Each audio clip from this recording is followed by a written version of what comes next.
नहीं, और भी थे, जैसे फॉर एग्जाम्पल ब्राह्मणिकल डोमिनेशन तो हमने देख लिया, ठीक है। चलो अब हाथ इस्तेमाल कर लेते हैं। तो ब्राह्मणिकल डोमिनेशन तो हमने देख लिया, Jainism and Buddhism were against the ritualistic interpretation of Vedas and oppose Brahmanical domination. और यही कारण था कि क्यों फिर हमने वेदों में उपनिषदों को ऐड करना पड़ा हमें, ठीक है। Agricultural economy, trade was impacted due to ritualistic sacrifices, कि रिचुअलिस्टिक सैक्रिफाइसेस होती थी, इसका दान दे दो, उसका दान दे दो, उसकी बलि दे दो, उसकी बलि। तो ये सारी चीज़ों के चक्कर में जो एग्रीकल्चर की इकोनॉमी है वो इम्पैक्ट होती थी, एग्रीकल्चर इम्पैक्ट होता था इन सैक्रिफाइस की वजह से। और ट्रेड मेनली कौन करता था? ट्रेड मेनली जो वैश्य हैं, आज भी आप देखो वैश्य का मतलब जैसे जिनको हम बनिया बोलते हैं, तो वो, ठीक है। पंच मार्क्ड कॉइन्स का यूज़ होना शुरू हो गया। तो अभी तक बार्टर सिस्टम था, और अभी जब पंच मार्क्ड कॉइन, अगर आप खुद सोचो, अगर कॉइन्स शुरू हो गए तो क्या शुरू होगा? दबा के ट्रेड शुरू होगा। क्यों शुरू होगा? क्योंकि अभी तो जैसे अगर बार्टर सिस्टम में तो बड़ी लिमिटेशंस होती हैं कि भाई डबल कोइंसिडेंस ऑफ वांट की नीड होती है, हम इकोनॉमिक्स से पढ़ेंगे। लाइक फॉर एग्जांपल, अगर मुझे गेहूं चाहिए तो I have to look for a person जिसके पास गेहूं हो, and at the same time मेरे पास वो होना चाहिए जो उसको चाहिए। अगर उसको मान लो चाहिए जूते, मेरे पास जूते नहीं है, अगेन हो नहीं सकता ट्रेड। लेकिन यहाँ पे क्या, जब सिक्के आ जाते हैं तो ट्रेड दबा गया होता, तो ट्रेडिंग कम्युनिटी फ्लरिश करेगी, वैश्य। तो अभी आप देखो, आप राजस्थान यहाँ पर जाओ तो बहुत जैन कम्युनिटी मिलेगी, और वो ज़्यादातर ट्रेडिंग कम्युनिटी होती है, जैन कम्युनिटी। अगर आप देखो बहुत अमीर होते हैं जैन लोग, मतलब एक्सेप्शंस आर ऑलवेज देयर, लेकिन इन जनरल मैं बात कर रहा हूँ, काफ़ी अमीर होते हैं और काफ़ी दानी भी होते हैं। मतलब बहुत अपना, आपने कई बार सुना होगा कि 100 करोड़ की, 200 करोड़ की संपत्ति को दान कर, मतलब पूरा डोनेट करके, और एकदम एसेटिक जीवन की ओर आगे जो है कदम बढ़ाए। Varna system, Jainism and Buddhism did not attach themselves to varna system and everyone treated equally. यानी कि यहाँ पर कोई वर्ण सिस्टम नहीं था कि ब्राह्मण देन क्षत्रिय देन वैश्य देन शूद्र, यानी इस तरीके का वर्टिकल कोई क्लासिफिकेशन नहीं था कि यहाँ ब्राह्मण या क्षत्रिय या वैश्य, नीचे शूद्र हैं, इनको इनकी सेवा करनी पड़ेगी। तो ऐसा कुछ नहीं था, हर कोई समान है। तो Jainism believed in varnas were on the basis of occupation and not by birth. तो यानी कि सबको उन्होंने इक्वल ट्रीट किया था, ऐसा अनइक्वल ट्रीटमेंट नहीं था। यही कारण था कि क्यों जैनिज्म और बुद्धिज्म फ्लरिश करे, और यही कारण है कि क्यों फिर ब्राह्मण वैदिक रिलीजन में जल्दी से उपनिषदों को भी जोड़ना पड़ा, ठीक है। और उपनिषद काफ़ी अच्छे हैं अगर आप उनको पढ़ेंगे तो, ठीक है। तो कॉज ऑफ ओरिजन में बिलीफ इन नॉन वायलेंस भी है, बिकॉज ये दोनों धर्म नॉन वायलेंस से बिलीव करते हैं। नॉन वायलेंस है तो फिर अगेन ट्रेड फ्लरिश करता है, ठीक है। अब आप खुद सोचो, अगर कहीं पे बहुत ज़्यादा वायलेंस हो रहा है, हिंसा हो रहा है, तो जो ट्रेडिंग कम्युनिटी है वो ट्रेड करना चाहेगी क्या? बताओ, नहीं करना चाहेगी, शांति चाहिए। अब तुम खुद देखो, अफगानिस्तान, पाकिस्तान, यहाँ क्या ज़्यादा कोई इकोनॉमिक एक्टिविटी होती होगी कि इंडस्ट्रीज फ्लरिश कर रही हैं, फॉरेन इन्वेस्टमेंट आ रही? नहीं। क्यों? क्योंकि पीस ही नहीं है, शांति नहीं है, वायलेंस इतना हो रहा है। महावीर एंड बुद्ध वर क्षत्रिय।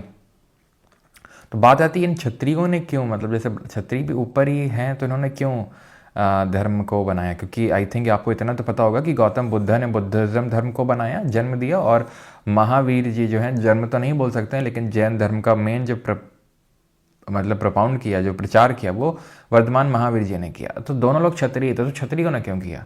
क्योंकि वैश्य और शूद्र जो हैं उनके पास इतनी अथॉरिटी नहीं थी कि वो चैलेंज कर सकें वैदिक डोमिनेशन को, ब्राह्मणिकल डोमिनेशन को। क्षत्रिय भी कहीं ना कहीं थोड़े परेशान थे ब्राह्मणिकल डोमिनेशन से, क्योंकि जैसे मान मतलब इनको राजा बनना है, तो काइंड ऑफ ब्राह्मण जो हैं उसको काइंड ऑफ अथॉरिटी देते थे कि हाँ जनता ये हैं आपके राजा, और हमने यज्ञ किया और यही भगवान से, मतलब काइंड ऑफ ये है लिंकेज टाइप। तो कहीं ना कहीं जिसको अगर राजा बनने का मौका नहीं मिला, तो कहीं ना कहीं थोड़ा सा तो ब्राह्मणिकल डोमिनेशन तो इनको भी खटक रहा था, नॉट दैट मच, लेकिन खटक रहा था। तो इनके पास लेकिन अथॉरिटी थी कि इसको चैलेंज कर सकते थे। तो ये एक मेंटालिटी का भी खेल होता है, ओके। तो यहीं से जैनिज्म और बुद्धिज्म दो हिटेरोडॉक्स स्कूल ऑफ थॉट्स निकल गया। हिटेरोडॉक्स का मतलब है जो वैदिक जो रिलीजन्स हैं जो वेदों में बिलीव नहीं करते हैं, alright. So let us start with the Jainism. Jainism से शुरू करते हैं, ठीक। तो जैनिज्म में तीर्थंकर का कॉन्सेप्ट चलता है। आई थिंक यहाँ पर थोड़ा सा गड़बड़ हो गया है, मैंने सही तो किया था लेकिन सब बिगड़ गया है। कोई बात नहीं, मैं फिर से सही कर देता हूँ। ये जो है थोड़ा सा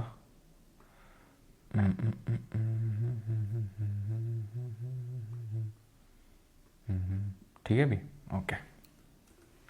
चलो थोड़ा सा ये कट रहा है, कोई नहीं बेटा, OCD का अगर प्रॉब्लम है तो थोड़ा मैनेज कर लो। In Jainism tirthankars are considered to be great teachers. ठीक है, जैन धर्म में तीर्थंकरों को महान शिक्षक माना जाता है। तो तीर्थंकर कौन है? जो ग्रेट टीचर्स हैं उनको तीर्थंकर बोला जाता है। टोटल 24 तीर्थंकर हुए। कितने? 24।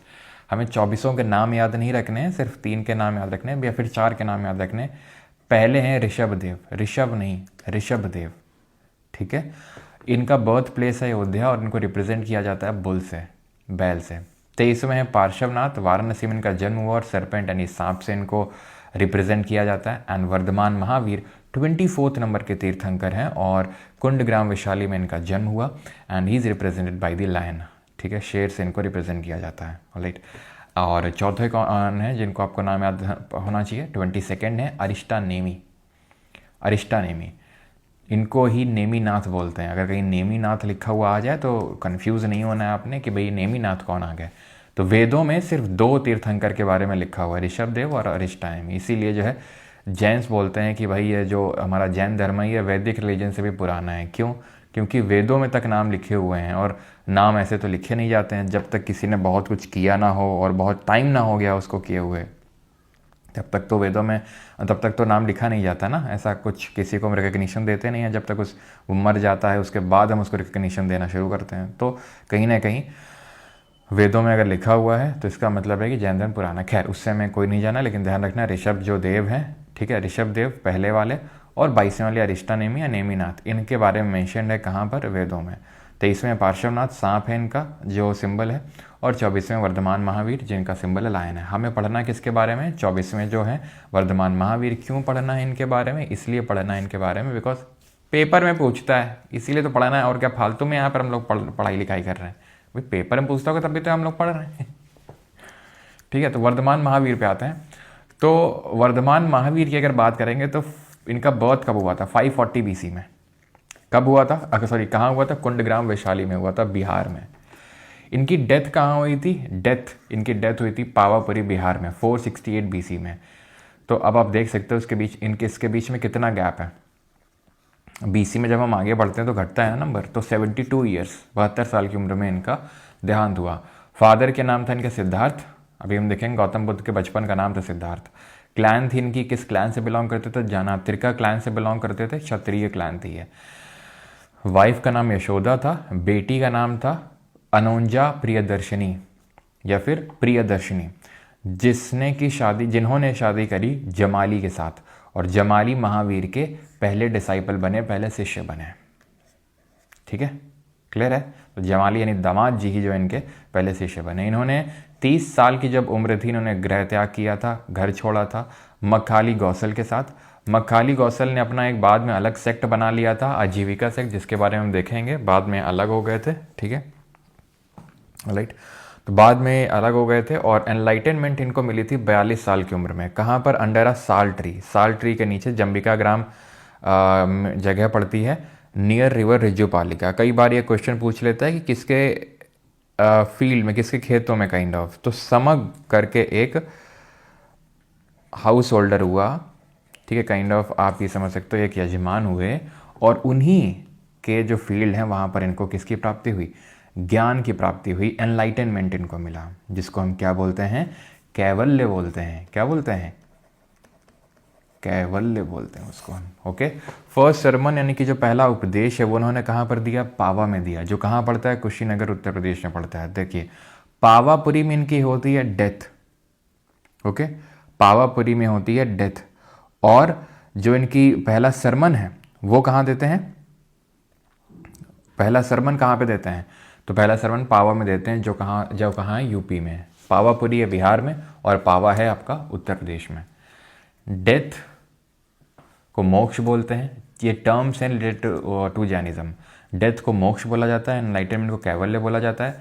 बसाडी क्या है? जैन जो मोनास्ट्री होती है, मोनास्ट्री का मतलब जो मठ होते हैं जहाँ पे लोग रहते हैं, सब पढ़ाई लिखाई करते हैं, वो सर जंबिका ग्राम बिहार में है। ठीक है, ये जो जंबिका ग्राम है this is in Bihar. Okay, Bihar में ये। कैवलिन इज परफेक्टली लर्न, जिसको सारी चीज़ों का ज्ञान हो चुका है। यहीं पर एक और टर्म देखिएगा, असरफ। असरफ का मतलब होता है इनफ्लो ऑफ कार्मिक प्रैक्टिसेस। इनफ्लो ऑफ कार्मिक प्रैक्टिसेस यानी कि जब आप अपने कर्म कर रहे हो, सही कर्म कर रहे हो, तो उस टाइम पे जीव की तरफ यानी सोल के अंदर इनफ्लो होगा उन कार्मिक प्रैक्टिसेस का जो आप अच्छी प्रैक्टिस कर रहे हो, उनका फ़ायदा होना, यानी उनके जो अच्छी चीज़ें हैं वो आपके अंदर आना शुरू होंगी। दैट इज़ कॉल्ड एज असरफ। Okay, Jina is being who has achieved enlightenment and is being liberated from the cycle of rebirth, यानी कि जो जीवन मरण का जो साइकिल है उससे वो बाहर आ चुका है। That is Jina. Kevalin perfectly सब कुछ पता है, बसाडीज जैन मोनास्ट्रीज हैं, एनलाइटनमेंट कैवल्य है, और डेथ आपकी है मोक्ष। राइट, ठीक। अब ये आजीविका सेक्ट क्या है? एक सेकेंड रुको जरा, मैंने यार काफ़ी सारी चीज़ें ऐड करी थी, आई थिंक दूसरी मैंने पीपीटी ऐड करी तो उसके बाद वो चला गया। Shit. चलो कोई नहीं, सह लेंगे इतना तुम्हारे लिए। तो आजीविका सेक्ट क्या है? ये आजीविका सेक्ट मखाली गौसल ने इसको फाउंड किया था। इसके फाउंडर थे मखाली गौसल। ओके, जो कौन थे? जो महावीर यानी वर्धमान महावीर के साथ उन्होंने गृह त्याग किया था। ओके, फिर उन्होंने अपना खुद का सेक्ट बना लिया। This sect believed in extreme fatalism. Extreme fatalism का मतलब फेट, किस्मत। ठीक है, यानी हर चीज़ किस्मत में जो लिखी हुई है वही होगी, चाहे तुम कुछ भी कर लो। यानी एक्सट्रीम फेटलिज्म पे बिलीव करते थे। एसेटिज्म। एसेटिज्म क्या है? तपस्या। तपस्या यानी संसारिक सुखों से दूर रहकर जीवन जीने का चरम रूप है। Living extreme form of life by abstinence from worldly pleasures. इसी पे ही जैन भी बिलीव करते थे, एसेटिज्म पे बिलीव करते भी हैं। अब देखोगे कई सारे जैन मंक्स हैं जो एकदम बिल्कुल कोई कपड़े नहीं धारण करते हैं, कोई वस्त्र धारण नहीं करते हैं, तो वो भी बहुत ही एक्सट्रीम फॉर्म ऑफ लाइफ पे बिलीव करते हैं। इनफैक्ट उनका तो ये तक मानना था कि हम जब एग्रीकल्चर प्रैक्टिस करते हैं तो उस टाइम पे जैसे मतलब हल चला रहे हैं, वो हल चलाया तूने फसलें उगाई, ठीक है। तो उस टाइम पे पता नहीं क्यों गाना याद आ जाता है, ठीक है। तो उस टाइम पे भी जीव हत्या होती है और वो भी हमें नहीं करनी चाहिए। यानी कि बहुत ही एक्सट्रीम फिलॉसफी पे ये बिलीव करते थे Jains. Jain according to the Jainism 3 principles to achieve moksha. Moksha achieve करना है तो आपको KFC जाना होगा, ठीक है। KFC जाके आपको जो हड्डियाँ नहीं तोड़नी बेटे। KFC का मतलब है right knowledge, right faith and right conduct. साम्यक जानना, साम्यक दर्शन और साम्यक चरित्र। सही ज्ञान होना चाहिए, सही आस्था होनी चाहिए और सही आचरण होना चाहिए आपको। Right knowledge, faith and conduct, KFC याद रहेगा। ये त्रिरत्न है कि अगर आप सही जानोगे, सही आस्था रखोगे, सही आचरण रखोगे तो आपको मोक्ष मिलेगा। कैसे? 5 वोज हैं ये, जिनको हम बोलते हैं पंचव्रत। क्या बोलते हैं? पंचव्रत। 5 प्रिंसिपल्स ऑफ लिविंग। कैसे आपको रहना चाहिए? आपको अहिंसा नहीं करनी है, नॉन वायलेंस, सत्य बोलना है, ओनली स्पीक द ट्रूथ, ठीक है, झूठ नहीं बोलना है, अस्तेय, डू नॉट स्टील, चोरी मत करो, ब्रह्मचर्य, सेक्सुअली मोनोगैमस, ठीक है, सब मोह माया है। कब तक? एटलीस्ट 25 साल तक तो, ठीक है। जब हमारा, आपको पता है ना, कल हमने 4 आश्रम देखे थे जीवन के, जिसमें सबसे पहला ही ब्रह्मचर्य था। हाँ, किस उपनिषद में मेंशन थे वो चारों ब्रह्मचर्य? जरा कमेंट में बताइए। जिसमें हमारा पहला था क्या? ब्रह्मचर्य, जिसमें चारों आश्रम मेंशन थे। पहला था ब्रह्मचर्य, दूसरा था गृहस्थ, तीसरा था वनप्रस्थ और चौथा क्या था? संन्यास। तो ये सारे हमारे जो आश्रम है किसमें मेंशन थे? दीज वर मेंशन इन दी जबाला उपनिषद, है ना, जबाला उपनिषद में मेंशन थे। खैर, और ये किसका पार्ट था? किस वेद का पार्ट था? अपारिग्रह का मतलब है detach from materialistic things, people and places, यानी कि भौतिक वस्तुओं, लोगों और स्थानों से विरक्ति कर देनी है। यानी एक तरीके से जो हम वहाँ पे देखे थे वैदिक रिलीजन में, वनप्रस्थ, सब चीज़ों से आपको डिटैच।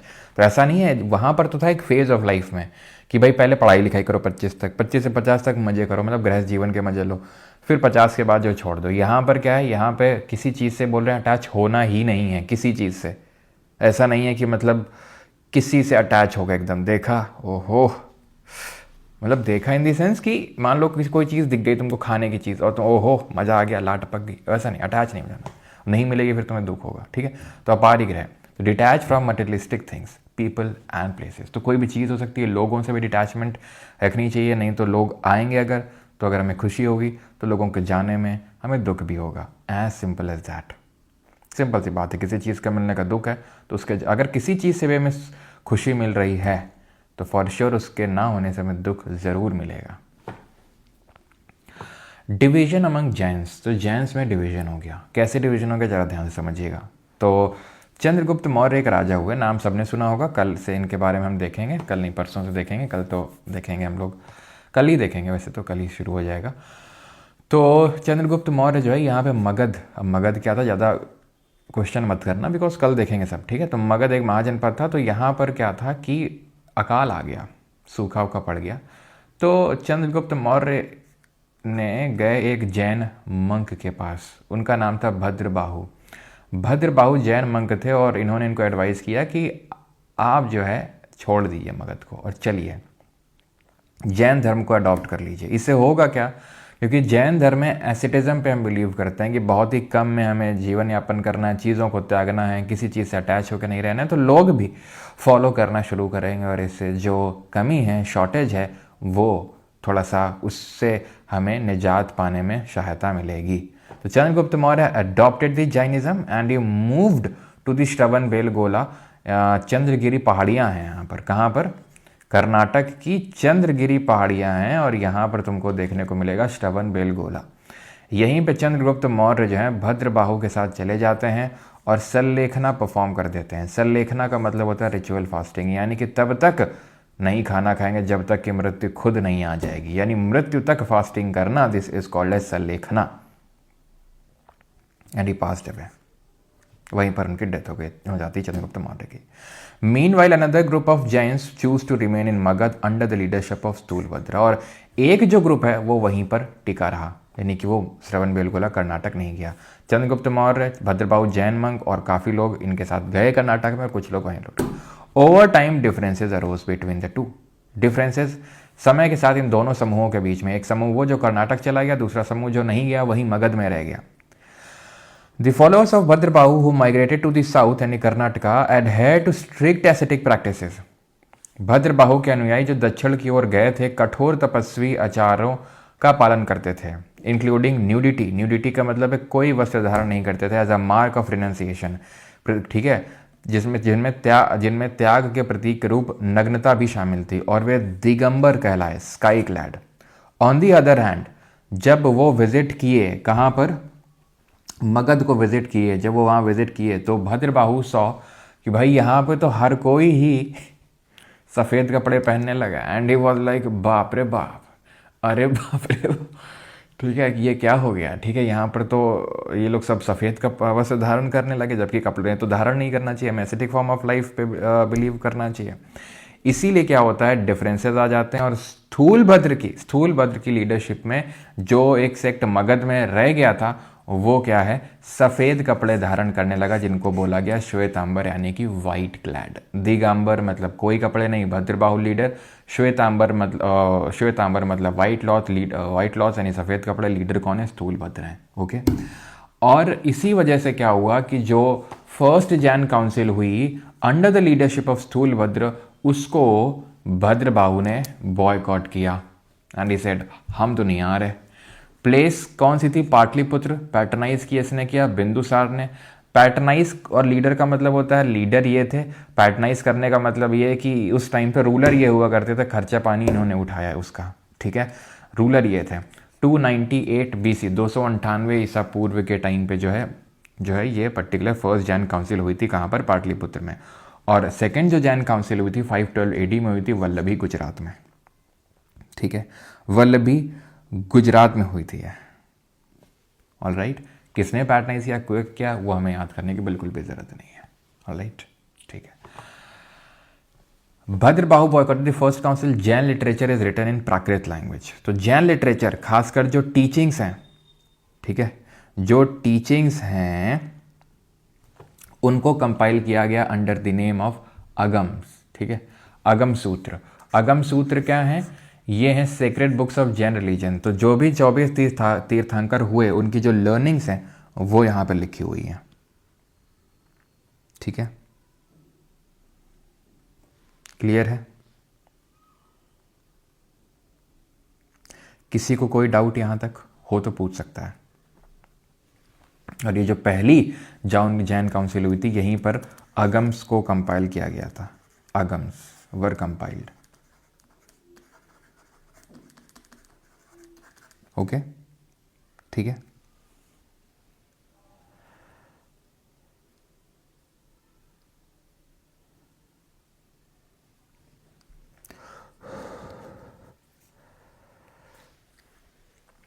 चलो तो आगे बढ़ते हैं और बाकी के अंगास देखते हैं। देखो अगम अलग होता है, अगम इज अ टाइप ऑफ अंगा। अंगा क्या होता है? तो अंग जो जैन लिटरेचर होता है उसको हम अंग बोलते हैं, जनरल टर्म होता है जैन लिटरेचर के लिए, ओके। और अंगा जैन लिटरेचर है, अगम एक तरीके का अंगा हुआ, बिकॉज अगम जो है, अगम सूत्र ये 24 तीर्थंकरों की जो टीचिंग्स हैं उसको कंपाइल किया गया है। पहली जो जैन काउंसिल हुई थी उसमें 12 टोटल 12 आपके अगम्स हैं, ठीक है, 12, ओके, ऑल राइट, ठीक है। आगे बढ़ें, चलो तो आगे बढ़ते हैं अभी। सॉरी 12 अंगाज हैं, ध्यान रखना, ठीक है, 12 अंग हैं जिसमें कि अगम भी एक है आपके, ऑलराइट। चलो तो यहाँ पर भगवती सूत्र है जो महाजनपद के बारे में मेंशन करता है, तत्वर्थ सूत्र है और कल्प सूत्र है, ओके। ज़्यादातर आपको जो टेक्स्ट हैं जैन टेक्स्ट वो प्राकृत लैंग्वेज में मिलेंगे। किस लैंग्वेज में? प्राकृत, जो एंशिएंट इंडिया की लैंग्वेज है, प्राकृत। जैन आर्किटेक्चर कुछ देख लेते हैं। तो जैसे कुछ रॉक कट केव टेम्पल हैं, जैसे उड़ीसा में आपको देखने को मिलेंगे रॉक कट की ये केव्स हैं आपकी, ठीक है। ये रॉक कट केव्स हैं उड़ीसा की, जिनको कि हम उदयगिरी और खंडगिरी की केव्स बोलते हैं। ये कहाँ की केव्स हैं? उदयगिरी और खंडगिरी की गुफाएं हैं, उड़ीसा में देखने को मिलेंगी। उदयगिरी की जो केव्स हैं वो अलग हैं, वो एमपी में हैं, एमपी मध्य प्रदेश के विदिशा में देखने को मिलेंगी।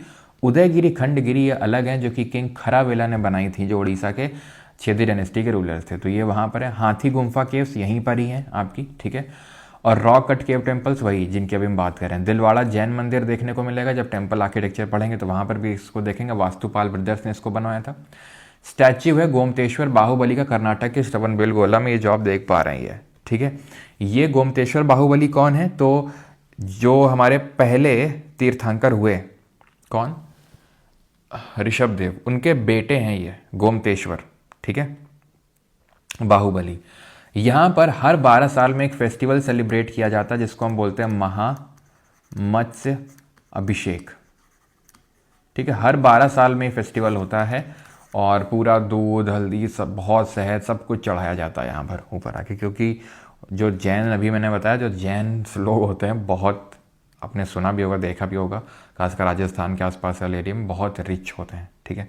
एंड वो एकदम दिल खोल के फिर खर्च करते हैं यहाँ पर आके, and this is a very good thing, ठीक है। आप जो भी आपका धर्म है उसमें तो आप करेंगे ही, खैर, ऑलराइट, कोई दिक्कत वाली बात नहीं है, बोलना पड़ता है, नहीं पता चला कोई हर्ट ना हो जाए, ठीक है। और ये तो हो गया statue of Gomateshwara Bahubali. Then है आपका एक स्टैच्यू, ये कोई नाम बता सकता है इसका? महाराष्ट्र में है, नासिक में। क्यों? ये एक्चुअल में जो ऋषभ देव है ना, उनका स्टैच्यू है ये, ठीक है। उनके बेटे का स्टैच्यू है वो वाला जो अभी हमने देखा, ठीक है। ये जो आप स्टैच्यू देख पा रहे हो ये स्टैच्यू है किसका? ये ऋषभ देव का खुद है, और नासिक में आपको महाराष्ट्र में देखने को मिलेगा। इसका नाम है मंगी टुंगी। लगेगा चाइना में लगता है, नहीं, मंगी टुंगी, ये मंगी टुंगी के नाम से जाना जाता है। मंगी टुंगी हिल्स हैं आपकी नासिक में, वहाँ पे है ये ऋषभ देव का स्टैच्यू। 108 फीट का है ये, वर्ल्ड्स टॉलेस्ट जैन स्टैच्यू है ये, वर्ल्ड्स टॉलेस्ट जैन स्टैच्यू। इसकी हाइट कितनी है? सिर्फ 57 फीट, सिर्फ 57 फीट। इसकी कितनी है? 108 फीट, देख सकते हैं आप, ठीक है। तो ये वर्ल्ड का टॉलेस्ट जैन स्टैच्यू है। केव्स भी हमने देख ली। Now coming on to the Buddhism, Buddha धर्म पे आते हैं। जैन धर्म के बारे में हमने सारी चीज़ें पढ़ ली, ऑलराइट। बुद्धिज्म में थोड़ा सा हमें डिटेल में पढ़ना होता है बिकॉज से ज़्यादा क्वेश्चंस बनते हैं। तो बुद्धिज्म धर्म के जो फाउंडर थे वो गौतम बुद्ध थे। जैसे हम